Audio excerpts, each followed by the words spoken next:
안녕하세요. 저는 서울에서 반찬 가게를 운영하면서 살고 있는 42세 여성입니다. 운명의 장난이란 말처럼 착하고 성실한 남편을 만나 결혼을 하고 남부럽지 않게 살았는데 불과 5년 만에 모든 것이 끝장나 버렸고 악몽 같은 일을 감당해야만 했습니다. 그때부터 제 인생은 나락으로 떨어져서 가시밭길을 헤치고 모진 고생을 하면서 살아야 했죠. 그 당시만 해도 깜깜한 터널 속에 들어선 것처럼 어둠밖에 보이지 않았습니다. 제 인생은 여기서 끝이 났고 더 이상 희망이 없다는 생각이 들어서 자포자기 상태에 빠졌는데 누군가의 도움으로 새로운 인생을 살게 되는 기적 같은 일을 겪게 되었는데요. 몇 년이 지난 일이지만 그 끔찍한 시간을 어떻게 견뎠는지 신기할 따름입니다. 그때의 경험으로 저는 이런 확신을 가지게 되었습니다. 인생이란 고진감래처럼 모진 고생도 언젠가는 끝이 나고 행복도 어느새 찾아오는 법이죠. 하루하루 사는 게 힘들고 지친다고 생각하는 여러분들에게 제가 어떻게 죽을 고비를 넘기고 구사일생으로 살아났는지 믿기지 않는 영화 같은 경험을 들려드리기 위해 글을 올립니다. 저희 부모님은 트럭을 몰고 다니면서 채소 파는 일을 하셨습니다. 새벽에 농산물 시장으로 나가서 각종 야채를 받아서 거래를 하는 식당에 대주셨고 오후에는 아파트나 주택가를 돌면서 주부들을 상대로 장사를 하셨어요. 부모님이 워낙 부지런하고 남을 속이는 법이 없으셨습니다. 다른 트럭이 질이 안 좋은 야채들을 싸게 팔아도 아버지도 정직하게 좋은 상품을 팔아야 한다고 하셨어요. 조금이라도 더 팔려고 손님들을 속이면 절대 안 돼. 당장은 돈 벌지 몰라도 나중에는 그것 때문에 반드시 망하게 된다. 아버지는 이런 식으로 장사를 하셔서 아버지를 믿고 오는 단골들이 많으셨죠. 아버지께서 먹고 살기 위해서 닥치는 대로 일을 해오시다가 친척의 소개로 엄마를 만나게 되셨습니다. 결혼을 한 뒤로는 중고 트럭을 사서 두 분이 같이 야채를 팔기 시작하셨어요. 그런데 두 분이 같이 일을 하니 어린 저를 맡길 곳이 마땅치 않았습니다. 유치원 종일반에 맡기면 됐지만 부모님께서 새벽 3시에 일어나서 농산물 시장에 가야 해서 유치원에 맡겨도 소용이 없었습니다. 그래서 부모님은 저를 트럭에 데리고 다니셨어요. 그래서 제게는 아버지의 트럭이 침실이었고 놀이터였죠. 부모님께서 식당에 납품을 하러 갈 때면 식당 아주머니들의 예쁨을 받곤 했어요. 아이고, 우리 이쁜 미경이 왔구나. 어린 것이 고생이 많아. 밥은 먹고 나왔니? 단골 식당에 들리면 식당 아줌마들께서 저를 아주 예뻐해 주셨어요. 제게 요구르트나 귤 같은 걸 챙겨주시면서 기특하게 바라봐 주셨죠. 그 중에서도 7년째 단골인 부부가 같이 식당을 운영하는 곳이 있었습니다. 그 식당 주인을 만나게 된 계기도 참 특별했죠. 부모님이 채소를 팔아보려고 식당마다 찾아다니면서 고정적으로 거래해보자고 부탁할 때였습니다. 사장님, 채소 거래하는 곳 없으면 저희가 싸게 드릴게요. 제일 좋은 물건만 드릴 테니까 한 번만 거래해보세요. 아유, 갑자기 와서 왜 그러세요? 우린 채소 대주는 사람이 따로 있어요. 대부분의 식당은 거래처가 있다는 이유만으로 거절했는데 그 식당 주인은 첫 만남에서 흔쾌히 채소를 받겠다고 수락했습니다.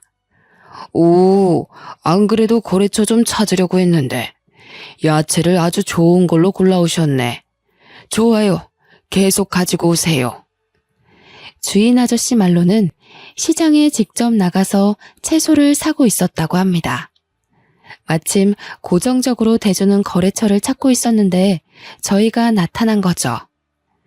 아버지가 가지고 온 물건이 마음에 든 아저씨는 아침마다 시장에 가지 않고 아버지를 믿어보기로 했습니다. 그렇게 시작된 거래가 7년이 넘게 이어지고 있는데요. 그 식당 주인 부부는 아주 좋으신 분들이었습니다. 저를 보면 늘 사탕이나 과자를 챙겨주었고 가끔씩 용돈을 주기도 하였습니다. 그럴 때마다 저희 엄마가 급하게 말려보았지만 소용없었죠. 어이구, 사장님, 그러지 마세요. 애 버릇 나빠져요. 아니에요. 내 딸 같아서 그래요. 미경아, 괜찮아. 어서 받아. 제가 엄마 눈치만 보고 있으니까 주인 아줌마께서 웃으면서 용돈을 주었어요. 그 식당 주인 부부에게는 저와 동갑인 아들이 있었습니다. 시간이 지나서 제가 초등학생이 되자 주인 아줌마께서 농담처럼 저를 며느리로 삼겠다고 하셨죠. 미경아, 너 나중에 누구랑 결혼할래? 아줌마가 제일 좋다며. 그럼 우리 진수랑 결혼해야지. 네, 전 진수랑 결혼할 거예요. 결혼해서 진수랑 아줌마랑 같이 살래요. 어린 마음에 결혼한다는 의미도 잘 모르고 하는 소리였죠. 그럴 때마다 진수가 부끄러워하면서 아주머니 뒤에 숨어 있었는데요. 장사를 하는 부모님 영향을 받아서 그런지 저는 낯을 가리지 않았지만 진수는 아니었습니다. 부끄러움이 많았고 저를 좋아하는 것 같아 보였지만 늘 수줍어하면서 아무 말도 못했어요. 진수의 소극적인 성격은 고등학생이 되자 더 심해졌습니다. 나이를 먹을수록 서로 마주쳐도 피하는 지경에 이르자 제가 먼저 다가가 보려고 노력했습니다. 진수야, 요즘 톡 못 봤는데 잘 지냈어? 오랜만에 마주쳤길래 제가 웃으면서 진수에게 인사를 했죠. 그런데 진수가 얼굴을 붉히면서 도망가 버렸습니다. 그 모습을 본 아줌마도 어이없는 표정을 지으셨는데요. 어이구, 사내 놈이 저렇게 숫기가 없어서 어째. 진수야, 오랜만에 네 여자친구 왔는데 왜 그러냐? 같이 밥이라도 함께 하자고 해야지. 주인 아줌마는 농담 반 진담 반으로 저를 며느리로 점찍어 두고 있었습니다. 고등학생이었지만 방학이 되면서 몸이 불편해진 엄마를 대신해 제가 아버지를 따라다니고 있었거든요. 오래 본 사이이기도 하고 그 모습을 예쁘게 봐주셔서 절 볼 때마다 진수랑 사귀라고 하셨죠. 어른들한테 잘 보이려고 아버지를 따라다닌 것은 아니었습니다. 저도 아버지 뒤를 이을 생각이 있어서 고등학교를 졸업할 쯤에 이야기하였습니다. 아빠, 나 대학 갈 생각 없는데 아빠 대신 장사하면 안 돼? 나도 채소 고르는 법은 다 알아. 뭐? 말도 안 되는 소리 하지 마. 전문대라도 갈 생각을 해야지. 20살도 안 된 기집애가 장사는 무슨 놈의 장사야? 아버지는 제 말을 끝까지 들어보지도 않고 안 된다고 하셨어요. 하지만 저는 매일같이 고생만 하는 부모님이 너무 안쓰러워서 편하게 대학에 갈 수 없었습니다. 대학 등록금을 생각하면 제가 장사를 하는 게 더 속 편했거든요. 더군다나 공부에 관심이 없기도 하였습니다. 고등학교를 다닐 때만 해도 매일 수업 듣고 숙제를 하는 게 지겨웠습니다. 이해도 안 되는 수학 문제를 풀거나 영어 단어를 외워야 하는 것 자체가 싫었죠. 그래서 대학에 가서 그 짓을 또 몇 년간이나 하느니 운전면허를 따서 아버지 대신 장사를 해볼 생각을 했던 겁니다. 저는 몇 번이나 아버지에게 공부보다 장사가 내 적성에 맞다고 이야기했습니다. 그랬더니 결국 아버지께서 포기하시고 대학 진학 대신에 장사를 배워보라고 하셨습니다. 그래, 우선 면허부터 따라. 아버지가 한 번 했다면 장사하는 법 가르쳐 줄게. 아버지는 제가 운전면허를 쉽게 따지 못할 거라고 생각하셨나 봐요. 제가 한 번에 면허를 따버리니까 갑자기 한숨을 쉬시면서 물어보시더라고요. 미경아, 공부가 그렇게 하기 싫으니? 평소엔 책상에 앉아있지도 않더니 면허 따라고 하니까 하루 온종일 앉아있는 거 보고 놀랬다. 당연하지. 공부 말고 장사하면 누구보다 잘할 자신 있어. 그리고 아버지 몸도 안 좋잖아. 얼른 나한테 장사하는 법 알려주고 아버지도 쉬어. 얼마 전부터 아버지의 허리 디스크 증상이 악화되던 찰나였습니다. 오래 앉아있지 못하셨고 무거운 물건도 들지 못했어요. 그래서 누군가 옆에서 도와줘야 했죠. 엄마도 무릎이 좋지 않은 상태라서 저밖에 나설 사람이 없었는데요. 제가 면허도 한 번 했다고 아버지를 열심히 도와드려서 그런지 아버지께서 제 대학 이야기를 더 이상 꺼내지 않으셨습니다. 그리고 트럭으로 운전 연수를 시켜주셨죠. 아버지께 트럭 운전을 배운 지 한 달이 지나자 저 혼자 운전할 실력이 되었습니다. 아버지도 저를 믿고 운전대를 완전히 넘기셨어요. 배우는 게 빠르네. 네 말대로 넌 장사꾼 체질인 것 같다. 그치? 내가 뭐라 했어. 나 대학 가면 큰일 날 뻔했다니까. 아버지께 인정받게 되니까 신이 나서 더 적극적으로 장사를 했던 것 같습니다. 그래서 그 뒤로 아버지를 대신해서 제가 채소 장사를 하게 되었어요. 단골 식당 주인들은 모두 저를 알고 있어서 장사는 매우 수월했죠. 대부분 아주 기특하다고 칭찬을 해주셨지만 주택가를 돌다가 처음 채소를 사러 온 아주머니들은 새파랗게 어린 제가 혼자서 장사를 하는 걸 보고 놀라셨어요. 어머, 사장님이 젊으시네. 아니, 사장님이 따로 계신 건가? 아니요, 제가 주인이에요. 아버지랑 하다가 물려받았어요. 세상에, 어린 나이에 참 대단하네. 제가 어리기도 하고 여자라서 그런지 주목을 많이 받았죠. 아주머니들도 어린 여자 사장님이라 오랫동안 기억하고 있는 눈치셨어요. 오랜만에 들린 동네가 있었는데 야채가 싱싱해서 기다리고 있었다고 하더라고요. 제가 그렇게 장사꾼으로 자리 잡아가는 사이에 진수는 대학교를 졸업하고 직장에 취직하게 되었어요. 어느 날 진수의 식당에 찾아갔더니 주인 아주머니께서 저를 부르시더라고요. 미경아, 잠깐만 앉아라. 내가 할 말이 있다. 주인 아주머니의 표정이 심상치 않아서 들고 온 야채 상자를 내리고 바로 식탁에 앉았습니다. 제가 실수를 한 걸까 싶었는데 아주머니께서 아주 뜻밖의 말을 꺼내셨어요. 미경이 너도 이제 25살이지? 네, 맞아요. 사귀는 남자는 있니? 아니요, 장사하느라 남자 만날 시간도 없죠. 그런데 그건 왜 물어보세요? 그럼 우리 진수랑 영화 보고 밥 좀 먹고 와라. 네? 갑자기요? 영화랑 밥은 왜? 아니, 진수 이 녀석이 너 좋아하는 것 같은데 끝까지 아니라는 거 있지? 그러면서 너 언제 오냐고 물어보고 어디서 장사하냐고 물어보는데 지겹다 지겨워. 진수가 그랬다고요? 저만 보면 피하는 것 같았는데 설마요. 에이, 내가 용돈 줄 테니까 네가 영화 보러 가자고 해봐라. 진수 그 녀석 좋다고 해볼래 할 거다. 남들이 보면 당혹스럽고 이상한 상황일 수도 있었지만 저는 이번에 진지하게 만나볼까 하는 생각도 들었습니다. 오래전부터 진수에게 호감이 있었고 어릴 때만 해도 진수랑 자주 돌아다녔거든요. 근데 나이를 먹어갈수록 진수는 절 불편하게 생각하는 것 같아서 거리를 두고 있었습니다. 이제 생각해보니 진수도 절 좋아하게 돼서 쭈뼛거렸던 것 같네요.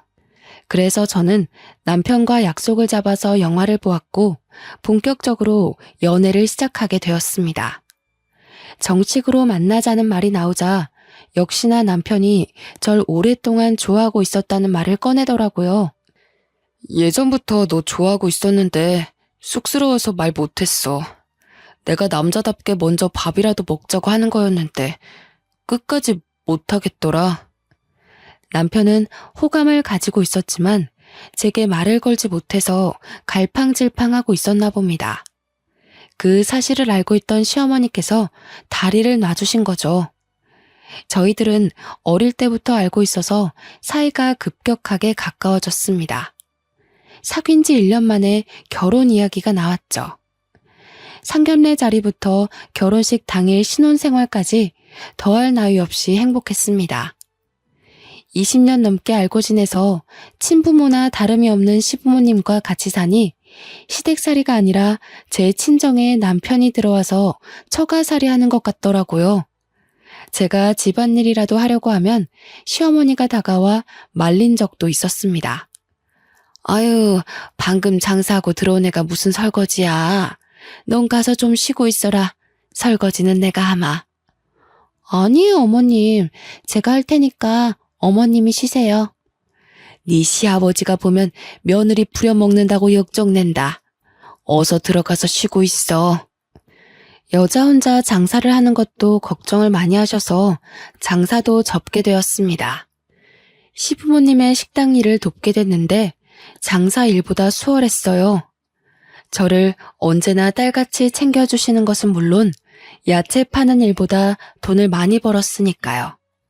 식당을 찾아오는 손님도 많고 정신없어서 점심 장사가 끝나고 잠깐 한가해지면 시어머니는 한사코 저를 쉬게 만드셨습니다. 시아버지도 제가 일하는 걸 볼 때마다 이렇게 말씀하셨죠. 아가, 시애미는 뒀다가 무엇에 쓰려고 그래? 그냥 시애미가 하게 둬라. 아버님, 어떻게 어머님한테 시키겠어요. 당연히 제가 해야죠. 제가 끝까지 테이블 닦는 일을 하고 있으니까 시아버지가 시어머니를 불러서 시키셨어요. 남들은 시집살이 때문에 힘들어 하던데 저는 결혼 후가 훨씬 더 편했습니다. 천국에서 사는 것처럼 편하고 행복했죠.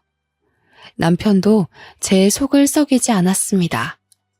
저밖에 모르는 가정적인 남자였거든요. 그래서 5년 동안 그 흔한 말다툼 한 번 하지 않고 늘 웃으면서 지냈습니다.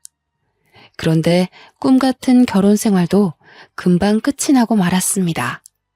하루아침에 박살나고 말았죠.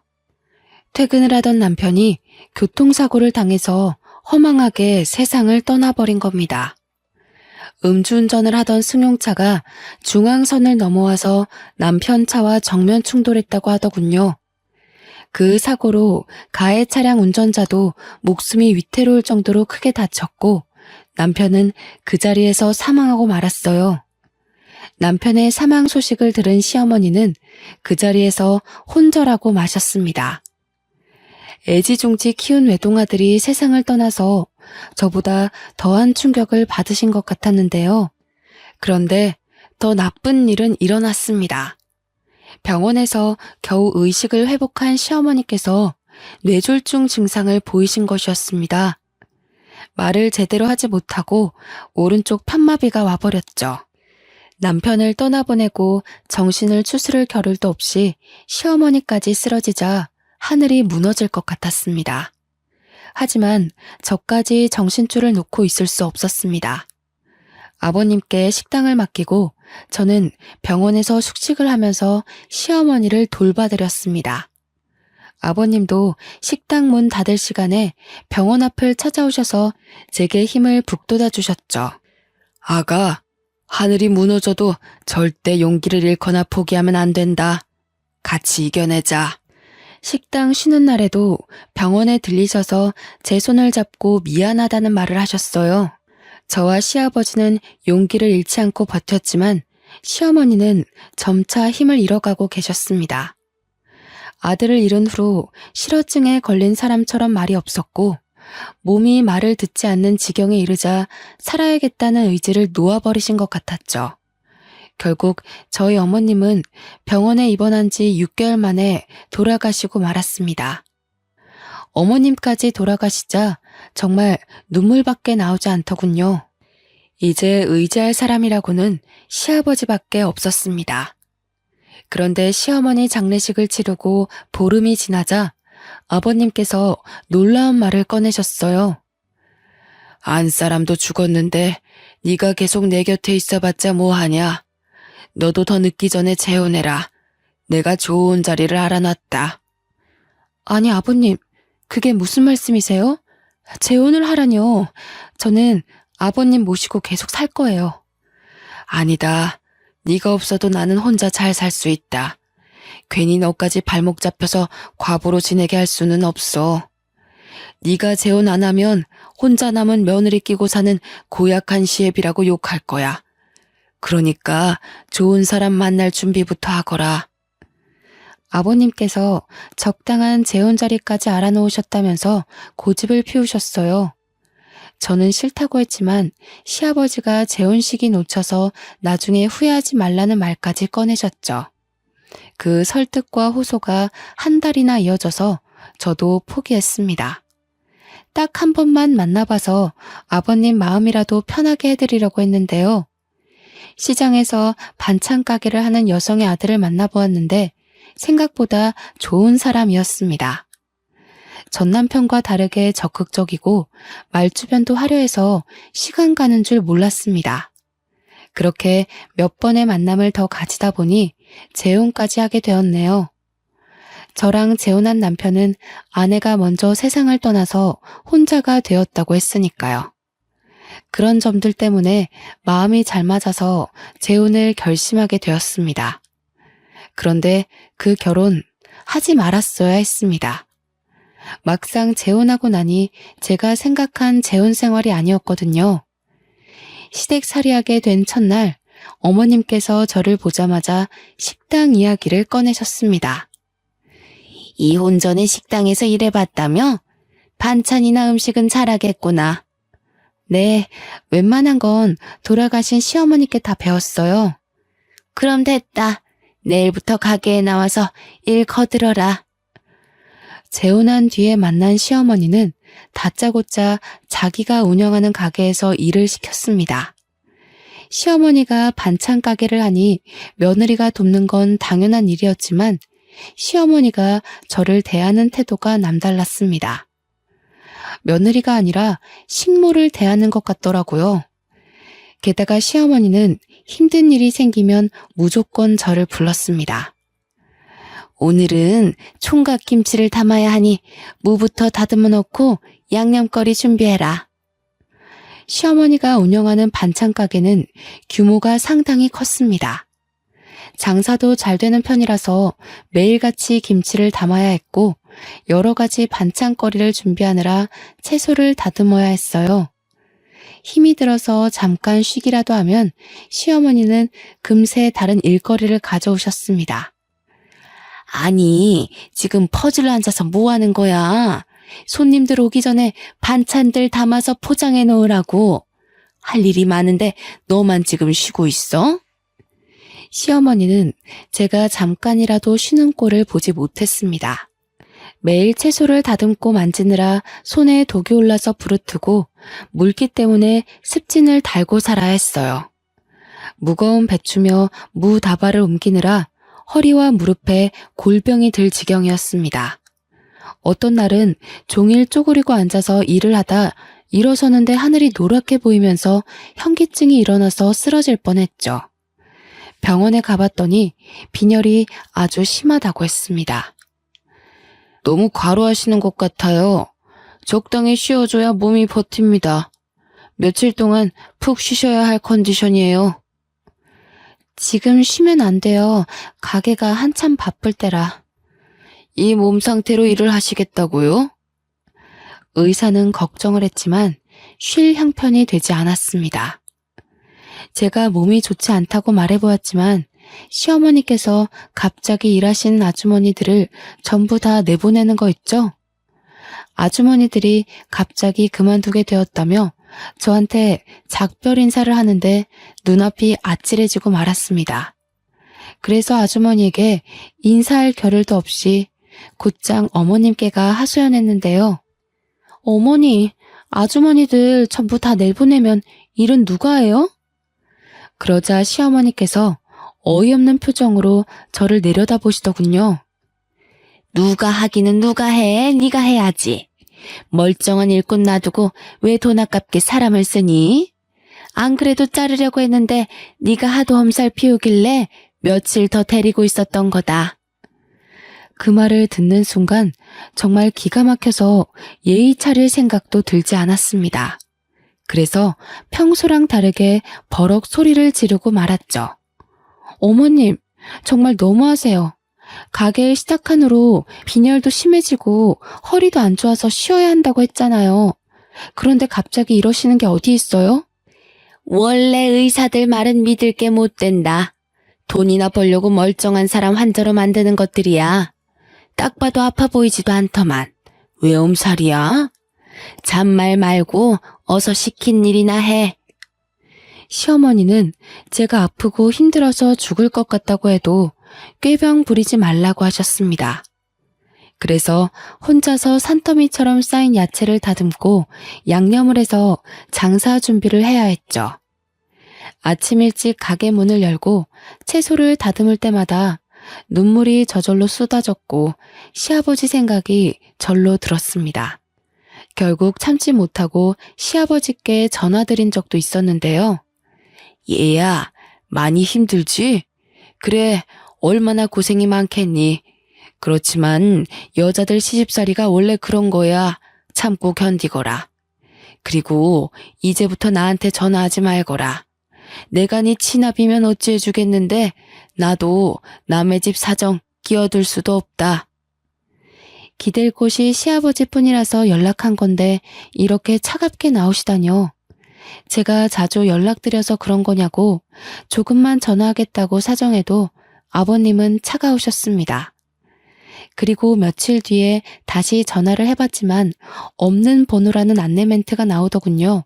아버님께서 아예 전화번호도 바꾸고 저와 연락을 끊어버린 겁니다. 혹시나 하는 마음에 시아버지가 운영하던 식당에 찾아가 봤는데 주인이 바뀌었더라고요. 시아버지는 저 몰래 식당을 처분하신 것 같았습니다. 아버님과도 인연이 끊어졌다고 생각하니 기운이 쭉 빠졌습니다. 이제 별 방법도 없었죠. 시어머니의 구박을 억지로 견디면서 살아야 했는데요. 그러다 남편이 제게 거짓말을 했다는 사실을 알게 되었습니다. 남편의 전처가 갑자기 세상을 떠난 걸로 알고 있는데 그게 아니었어요. 남편은 전처와 이혼을 하고 갈라섰던 것이었습니다. 시어머니와 남편이 둘이 속닥거리는 소리를 듣고 잠자리에 들기 전에 남편에게 물었죠. 당신 나한테 거짓말한 거 있지? 전처랑은 사별한 거라면서 아까 어머님이랑 한 이야기는 도대체 뭐야? 뭐? 설마 몰래 엿들은 거야? 이제 와서 그게 무슨 상관이야? 사별한 거나 이혼한 거나 매한가지 아니야? 그게 어떻게 똑같아? 왜 이혼한 건데? 이상한 이유로 이혼한 거야? 나한테 왜 거짓말한 건데? 이상한 이유로 이혼한 거 아니야. 사실대로 말하면 왜 이혼했는지 물을 거잖아. 그래서 그냥 전처가 죽었다고 한 거야. 아니, 그러니까 왜 이혼한 거냐고. 좋게 말할 때 이야기해. 어머님까지 다 깨우기 전에. 제가 끝까지 물고 늘어지니까 남편이 전처가 바람이 나서 갈라선 거라고 이야기했어요. 그런데 재혼을 할 때 그런 사정을 구구절절 설명하기 귀찮아서 거짓말한 거라고 하더군요. 하지만 남편의 거짓말은 여기서 끝난 게 아니었습니다. 남편이 그동안 사업을 한다고 했지만 알고 보니 백수 건달이었죠. 제게 주는 생활비도 날마다 시어머니를 통해서 돈을 타오던 것이었습니다. 남편이 평소처럼 출근한다고 해놓고 나갔는데 핸드폰을 놔두고 갔길래 급히 남편을 따라간 적이 있었습니다.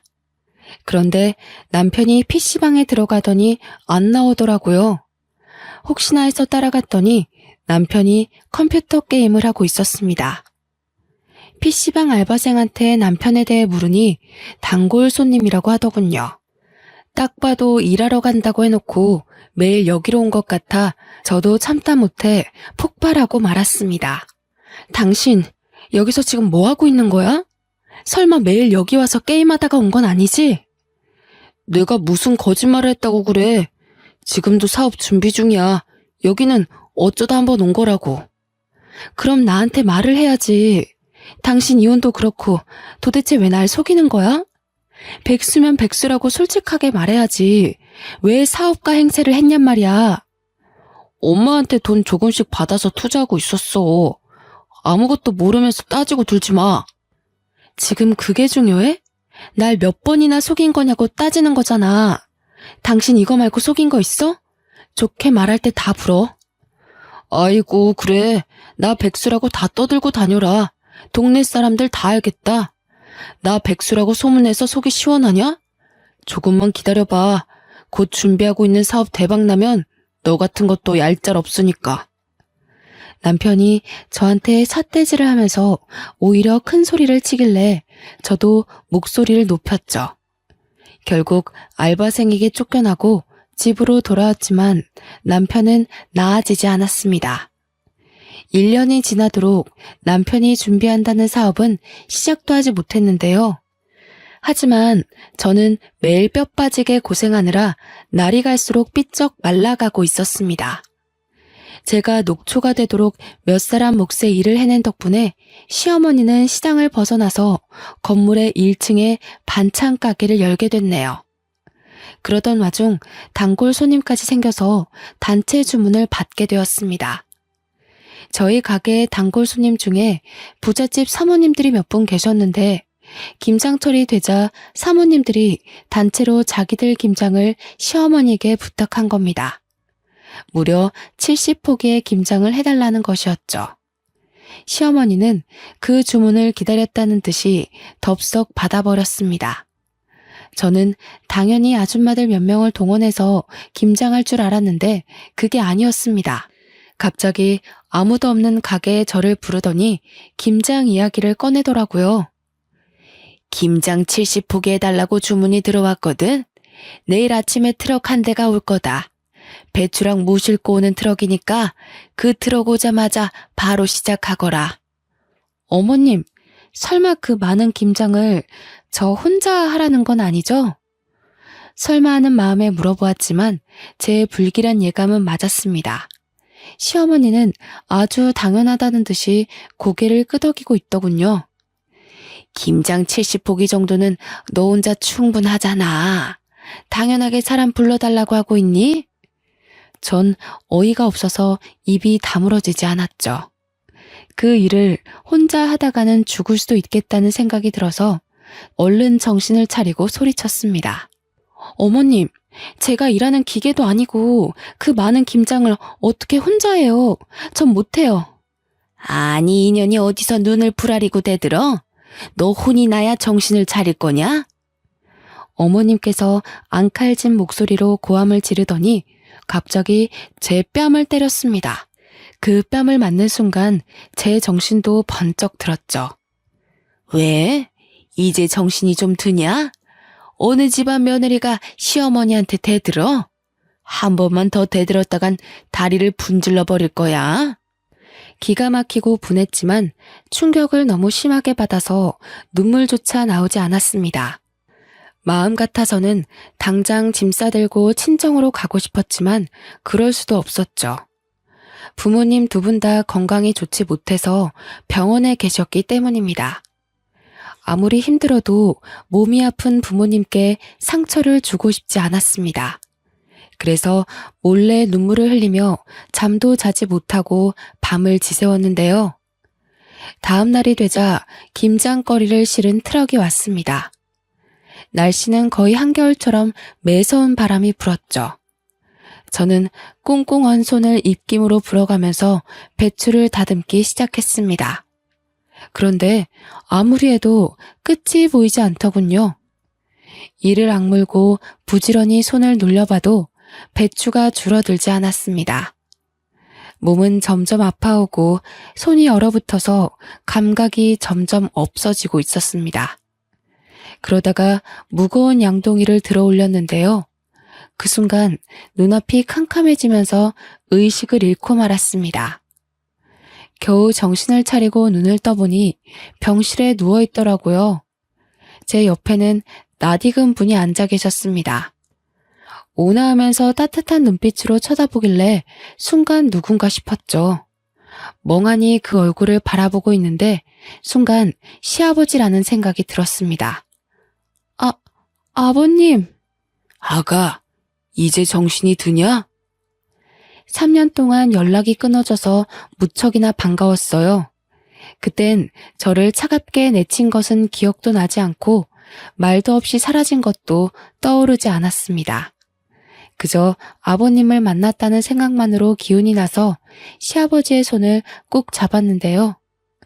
제가 왜 이제야 나타났냐고 눈물을 흘리자 시아버지께서 우연히 반찬 가게를 들렀다가 의식을 잃고 쓰러져 있던 저를 발견하고 병원으로 옮겼다고 이야기해 주었습니다.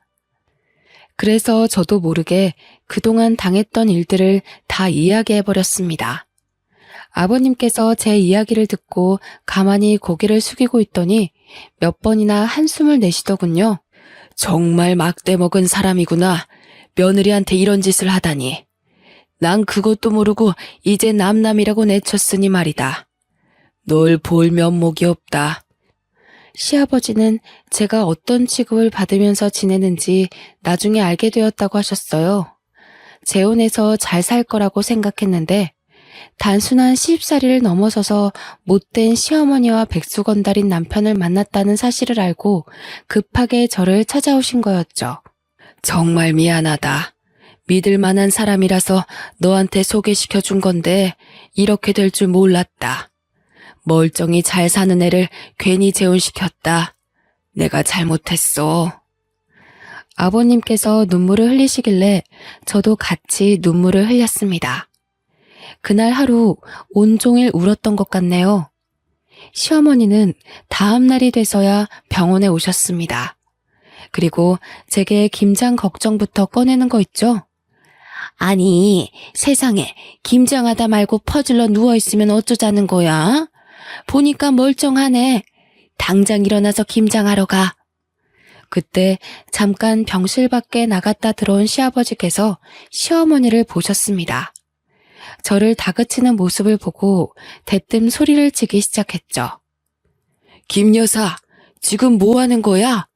당신 때문에 일하다 혼절한 애한테 무슨 말 같지도 않은 소리를 하고 있어. 깜짝 놀란 시어머니는 시아버지를 보더니 바로 고개를 숙였습니다.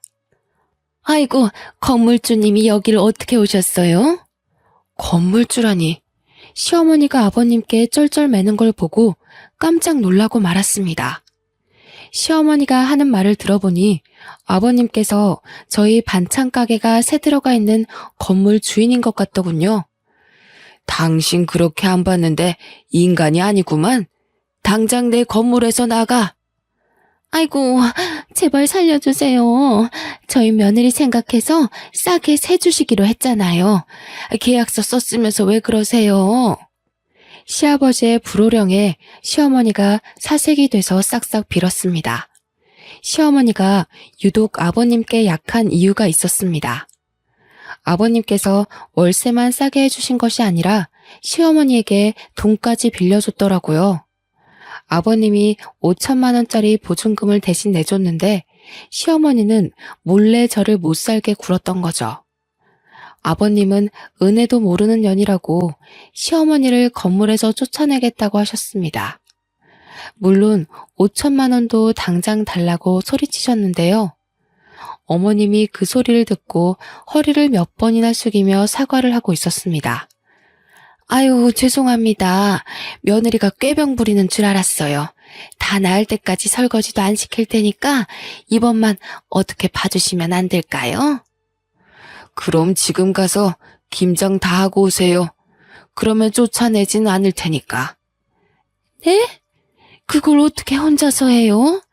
며느리는 젊어서 그렇지 저는 나이 먹을 대로 먹었고. 딱 봐도 우리 며느리 아픈데 일 시켰구만. 싫으면 당장 짐 싸서 나가세요. 아니에요. 할게요. 할 거니까 기다려주세요. 시어머니가 병원을 나서니까 아버님도 감시해야겠다며 따라 나서더군요. 시어머니는 시아버지의 감시하에 혼자서 70포기의 김장을 담아야 했습니다. 몸살이 나서 사흘 동안 알아누웠다는 말을 전해 듣고 어찌나 속이 시원하던지요. 게다가 다시 병문안을 온 시아버지께서 충격적인 소식을 이야기해 주셨습니다. 내가 3년 만에 널 찾아온 이유가 있다. 나한테 남은 시간이 별로 없어서 유언이라도 남기고 싶었어. 유언이라뇨. 도대체 그게 무슨 말씀이세요? 한 달 전에 시한부 판정을 받았다. 몇 개월 안에 죽을 거라고 하니까 너밖에 생각나지 않더라. 네가 힘들게 살고 있다는 사실도 늘 마음에 걸렸는데 잘 된 일이지. 제가 놀라서 얼굴이 새하얗게 질렸는데도 아버님께서 태연하게 웃어 보이셨습니다. 시아버지는 저와 연락을 끊은 뒤에 식당을 처분하고 30년 넘게 모은 재산을 모두 털어서 건물을 사셨다고 했어요. 그 뒤로도 계속해서 쉬지 않고 일을 했는데 전부터 피곤하고 몸이 좋지 않았다고 합니다. 하지만 나이가 들면서 생기는 자연스러운 현상이라고 생각하고 별 생각 없이 넘겼다고 하죠. 어느 순간 숨쉬기가 어렵고 기침이 갑자기 나는 일이 많아진 것도 모자라 얼마 전에는 피를 토하셨다고 해요. 그래서 병원에 가보니 폐암 말기 판정을 받았다고 합니다. 수명이 길어야 1년 정도밖에 안 남았다는 말을 듣고 아버님께서 모든 걸 내려놓고 절 찾아오셨습니다. 어차피 내가 죽으면 나한테 남은 재산 너한테 주려고 했다. 내가 낳은 자식은 아니지만 널 생각하면 늘 애틋해. 친딸처럼 내 곁에 두고 오순도순 지내는 거였는데 왜 결혼을 시켰을까 후회만 가득하구나. 아가, 진심으로 미안하다. 아버님이 저를 이렇게까지 특별하게 생각할 줄은 몰랐습니다. 게다가 아버님께서 충격적인 소식을 한 가지 더 알려주셨습니다. 바로 남편이 저 몰래 내연녀를 만나고 있다는 사실이었죠. 사업을 준비한다는 건 새빨간 거짓말이었고 시어머니께 탄 돈으로 내연녀와 동거를 하고 있었던 것입니다. 시어머니도 그런 사실을 알고 있었지만 저를 며느리가 아니라 그냥 막 부려먹는 식모 정도로 생각하고 있어서 아까우셨나 봅니다. 행여나 이혼해서 노예 하나 사라질까봐 입 다물고 있었던 거죠. 제가 그 사실을 전해 듣고 시어머니를 찾아가 따지니 어머님이 그제서야 제게 사과의 말을 건넸습니다. 얘야, 누구나 실수하는 법이야. 어쩌다 너한테 못할 짓 했지만 한 번만 용서해다오. 나까지 널 속이고 있어서 미안하다. 아니, 내가 말하려고 했는데 우리 아들이 또 이혼할까봐 그랬어. 좀 이해해다오. 시어머니는 엎드려서 남편의 잘못을 용서해달라고 빌었지만 그것 역시 거짓말이란 사실을 아주 잘 알고 있었습니다. 그래서 저는 법의 힘을 빌려서 그동안 제가 당한 만큼의 대가를 받아냈어요. 전 시부에게 빌렸던 5천만 원과 남편의 바람에 의한 이혼 소송까지 진행해서 시댁은 총 7천만 원을 뱉었어야 했는데요. 돈이 없으니 대신 위자료로 일단 반찬 가게를 준다고 하길래 반찬 가게를 제가 가져올 수 있었습니다. 물론 철저하게 남은 돈은 분할 납부받기로 약속했고요. 그리고 시아버지 덕분에 건물주가 되었지만 반찬 가게는 직접 운영하고 있을 생각입니다. 건물주라고 한가하게 놀고만 있지 말라는 아버님의 지시가 있었거든요. 시아버지는 지금 호스피스 병동에서 조용히 여생을 지내시고 계세요. 길어야 1년이라고 했지만 3년이 지난 지금도 제가 보기에는 잘 지내고 계시는데요. 매일 아버님을 찾아뵙고 정성을 다해 돌봐드릴 때마다 기적적으로 아버님의 건강이 좋아져서 같이 살 수 있게 되면 좋겠네요. 그리고 제게 반찬 가게를 넘겨준 시어머니는 알거지 신세가 되어버렸습니다. 아들이 무능하니 돈 벌 궁리가 없어진 거죠. 겨우 장만한 반찬 가게를 제게 넘겨주고 생계가 막막해졌는지 어느 날 갑자기 저를 찾아오기도 하였습니다. 얘야, 이렇게 찾아와서 미안하다. 내가 돈이 없어서 그런데 조금이라도 빌려주면 안 되니? 돈 빌려주면 갚을 수 있으세요? 차라리 제 가게에서 일하세요. 그럼 먹고 살기는 해드릴게요. 대신 김장 70포기 정도 혼자서 하실 생각하셔야 돼요. 시어머니는 어이없는 표정으로 저를 바라보았지만 다른 방법이 없었죠. 제가 할 마음 없으면 돌아가라고 하니 어머님께서 그렇게 하겠다고 말씀하셨습니다. 그래서 지금도 어머님께서 제 반찬 가게에서 죽을 힘을 다해서 일을 하고 있습니다. 남들이 보면 정말 못된 며느리, 인성 쓰레기인 여자라고 욕할지도 모릅니다. 소문이 어떻게 흐르는지 몰라도 동네 사람들이 저를 흉보고 있더라고요. 그래서 제가 직접 가서 그동안 제가 어떤 수모를 겪었는지 전부 다 이야기해 주었습니다. 그 뒤로 동네 사람들이 어머님을 보는 눈빛이 달라졌습니다. 어머님도 그 사실을 눈치챘는지 어느 날은 모자를 푹 눌러 쓰고 오시더군요. 실컷 복수해서 그럴까요? 이제는 어머님한테 연민만 남아 있습니다. 골골대면서 일하시는 게 다 보여서 조금씩 할 일을 줄여드리고 있죠. 어머님이 아예 쓰러지실 때까지 일을 시키면 저도 똑같은 여자가 될 테니까요. 시어머니도 고마웠는지 웬일로 집에서 반찬을 만들어서 제게 준 적도 있습니다. 시댁살이 할 때 맛있게 먹던 반찬을 기억하고 계셨나 봐요. 그 반찬이랑 밥을 먹고 있으니 기분이 이상하네요. 역시 사람은 오래 살고 볼 일입니다. 여러분은 제 사연 어떻게 들으셨나요? 저보다 더 힘들게 사신 분들도 계실 테지만 아픔을 견뎌낸 이야기를 공유하고 싶어서 이렇게 사연 글을 보내봅니다. 여러분들은 부디 이런 아픔 없이 무던한 인생을 보내시길 바랍니다. 감사합니다.